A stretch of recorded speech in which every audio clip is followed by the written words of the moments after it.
So you're about to see who exactly Ian Carrol is and what he's promoting in the United States under this wrapper of he's just an accidental journalist, independent media with this rebellious wrapping. But what is the source of this? I want you to know. Let's get into it. That I dug into it was during that first couple months, just on the side, learning, researching, reading. And then there was a development in the Ghislaine case. I think it was her trials is what was happening. And we were getting more documents and stuff like that. And that was when I first started digging into the documents because there was new documents dropping. And it was kind of weird, honestly. I was new to X at the time.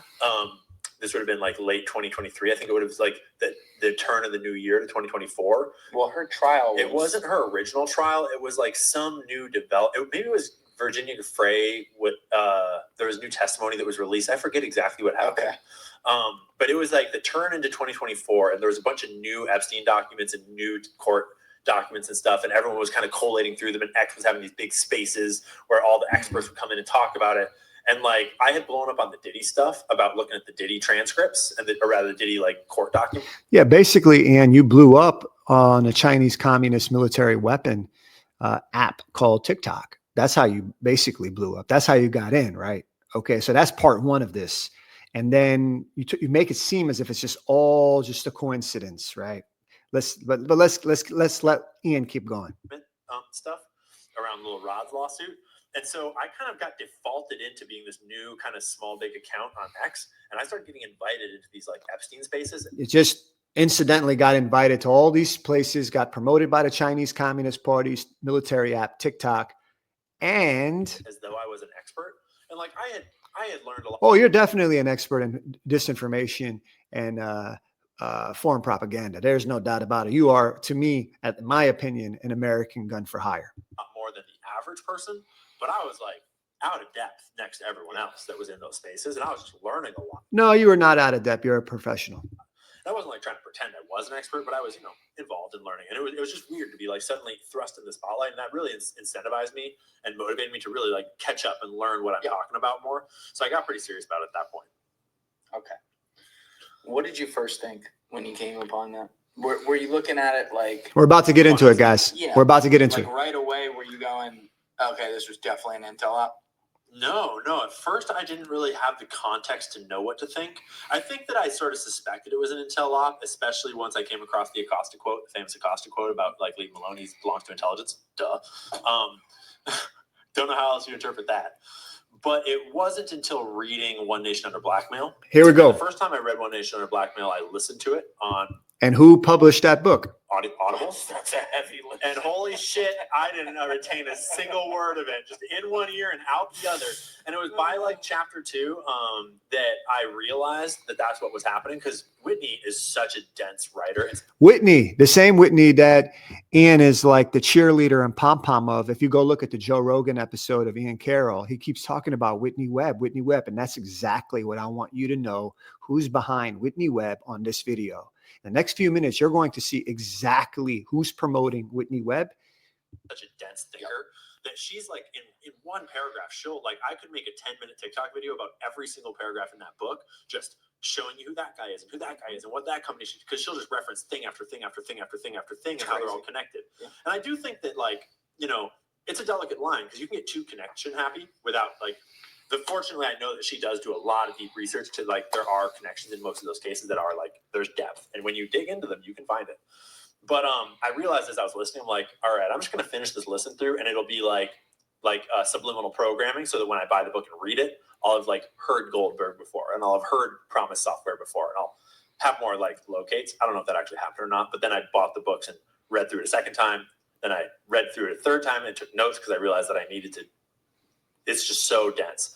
So now I've read the first one 3.5 times and the second one 3 times, and got notes all throughout it. And I still have a million things to learn from it. And I still, when I went on Joe Rogan and credited Whitney for all that work, she still came out and corrected me, because I got a lot of things. I misrepresented a lot of things the way that she would interpret them.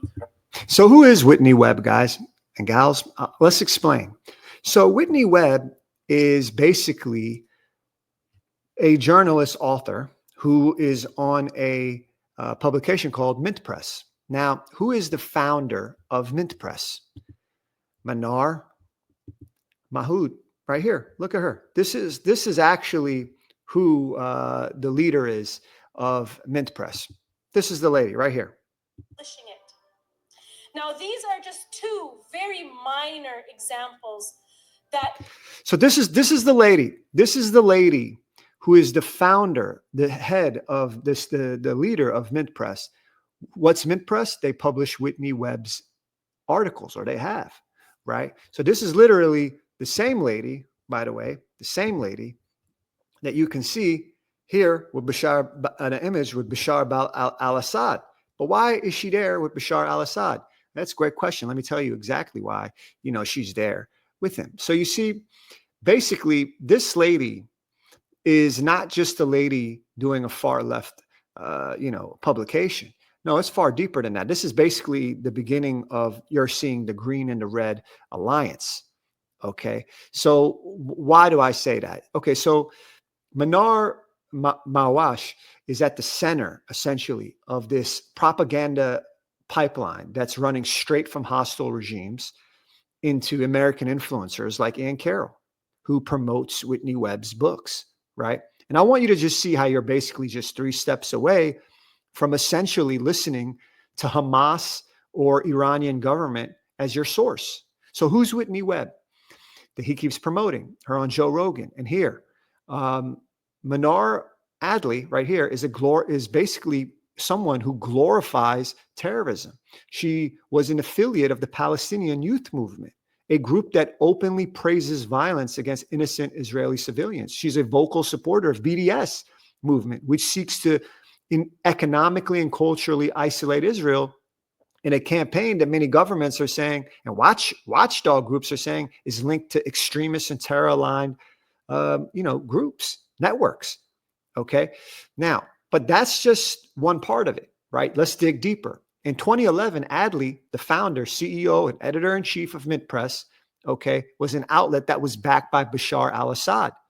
Did you know that? So, Ian Carrol, did you know that? Maybe you did, but does your audience know that this is actually your source? That this outlet that promoted Whitney Webb was an outlet that was backed by Bashar al-Assad's Syrian regime.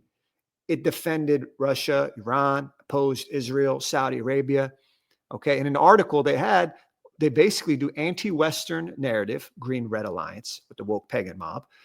And they make these claims like the Ghouta chemical weapons attack in Syria was carried out by rebels, when that's a line promoted by, terrorists that have been rejected by the international community. So this isn't just bad journalism. This is literally propaganda. Mint Press is a megaphone for like Iranian propaganda. And the content that they're doing is undermining Western allies. It's smearing humanitarian groups like the White Helmets. It's definitely bias, and it's not accidental. It's intentional here. And then what they're doing is described as disinformation, literally disinformation. And it's conspiratorial, and it's definitely anti-Western, anti-American. Okay, that's just a fact. Anyone can look this up. They actually had someone at Mint Press spray paint a swastika on a synagogue in Michigan. And why did they do that? Not just because maybe they hate Jews. They did that as a way to smear Ukraine and fracture U.S. support for Kyiv in its fight against Russia.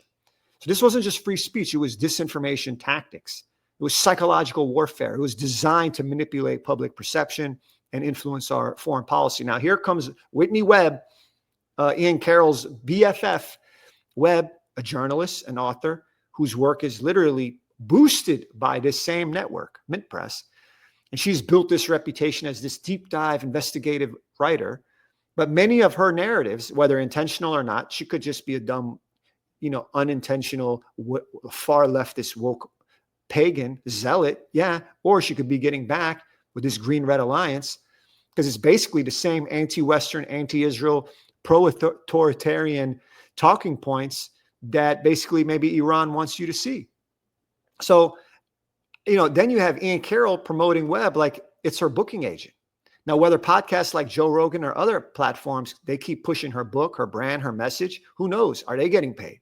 But when you understand that Mint Press and Manar Adley are part of a propaganda network that mirrors the information warfare tactics of Iran. That relentless promotion stops looking like just book marketing.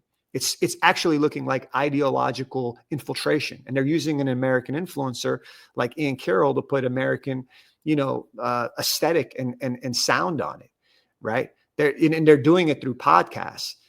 And, I just want you guys all to know that this is not as innocent as it looks here with Ian Carrol slipping into pop culture. Okay. I interpreted them slightly differently.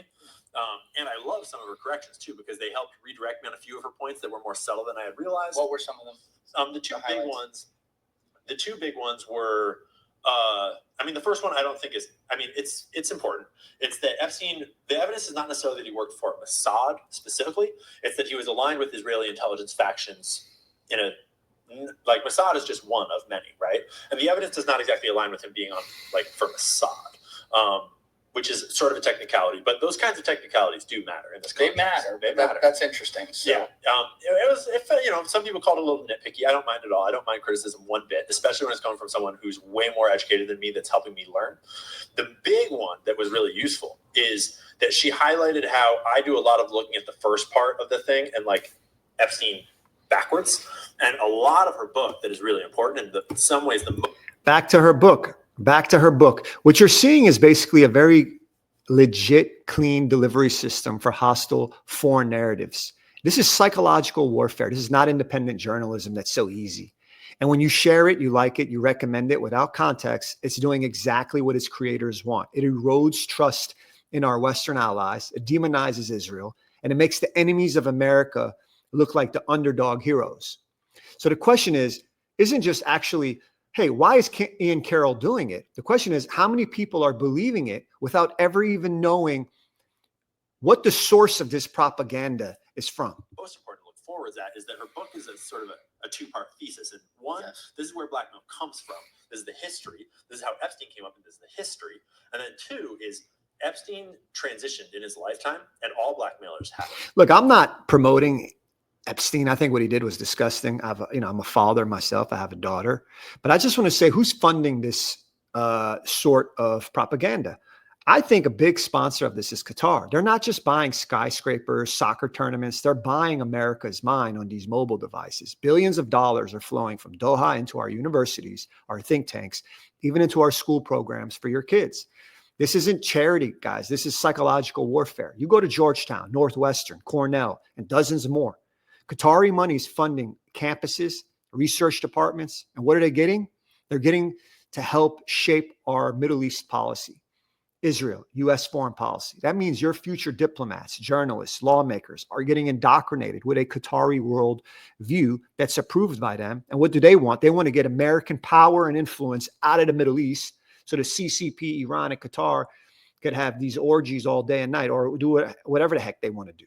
Okay, maybe invade Europe. You see the migrants going there. And it doesn't stop at the ivory tower. Qatar has poured millions into DC lobbying firms, PR agencies, and nonprofit groups that look like grassroots, but they're actually foreign influence ops. They're funding media partnerships. They bought out stakes in outlets to launder their narrative into the American social media landscape. And on social media, they're bankrolling podcasts, influencers, basically. Maybe I'm wrong. Maybe this is all just activist content and it's a coincidence. But these slick campaigns are never disclosing that, they're getting foreign funding, maybe from Qatar, right? So the message is always the same. Paint Qatar as the peacemaker. Let's demonize Israel, our Western ally, who can give their tech innovations to anyone in the world, but they decide to give it to the United States, who have won several wars without the United States. They hate Israel because Israel is helping the United States. Make no mistake about it. The Israelis invented from nothing in that desert. They can give their people, countries from all over the world go to Israel to get their technology. Israel gives it to the United States and intelligence. And it's a democracy. You have Christians, Muslims, and Jews and women with freedom in Israel. That's just a fact. Okay, but why does this work? Okay, their propaganda that's undermining our U.S. alliances in the Middle East and is downplaying what Iran is doing. Why does it work? Good question. Because the propaganda isn't labeled made in Doha. It's Ian Carrol with an American face, sound. It's wrapped in these hashtags and it's promoted on CCP TikTok. Every repost, every retweet, every lecture note is another piece of Qatari psychological warfare aimed right at America's culture, politics, and our future leadership. Okay. Qatar isn't just in the Middle East at this point. It's literally in your schools, it's in your Congress, and it's in your feed right now.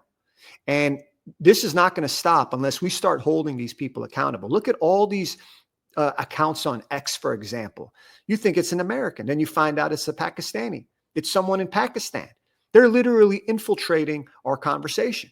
It's important that we all hold them accountable. Please share this video with other people. This is what they don't want. They do not want you to know their source.